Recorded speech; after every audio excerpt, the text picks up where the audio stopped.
Hi everyone, welcome back. In this video, I'm going to cover AMI, which is Amazon Machine Image, or what it is. Whenever we create any EC2 instance, whether it is Windows based, Linux based, or any type of EC2 instance, we select AMI as a source. So what is AMI? This is a pre-configured template used to create virtual machines known as EC2 instances. So we need that source, whatever is the configuration inside AMI will be picked, and on with that configuration, whatever it has, right, the new EC2 instance will be created. Now that's why AMI includes operating system. So the base OS, so for example Linux, Windows, etc. Application server, so we can have pre-installed software and configurations. Applications also, we can have software applications and configurations that whatever we want to run on that instance. And of course the settings, network, etc., permissions, who should use that instance, who should not, who can use those AMIs to create a new EC2 instance. Those type of permissions also can be configured inside AMI. Now when we launch an EC2 instance, we need to choose the AMI. So like I said, it is kind of a blueprint or template, that is a source. And of course, what is the benefit of it? Because it's quick deployment, it is giving quick deployment. We are creating instance, right, with the whatever configuration, the software, the OS, etc., whatever it has, we are just creating quick instances using that template.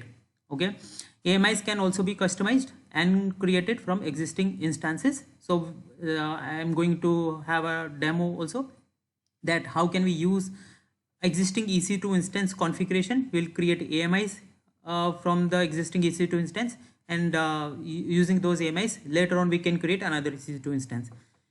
EC2 instance can be launched from a public AMI provided. So we can have public AMIs. We used public AMIs only while we had launched Linux based and Windows based EC2 instance. We can create our own AMI that is for our own custom purpose, and we can also create AMIs available which are available on AWS marketplace. So someone has already created those AMIs for sales purpose, and now those are available on marketplace, so we can purchase and then can use them. So that is also that option is also available. Now this whole concept, this is the image which we can refer, this whole concept, how it is going to work. Likewise, we had created snapshot from the EBS. The concept is not same, but we can relate it. So for example, we have this EC2 instance running. Let me just pen. Yeah, we have this EC2 instance running irrespective of any availability zone. So what we can do first, we will create AMI. So this AMI is created, this image is created.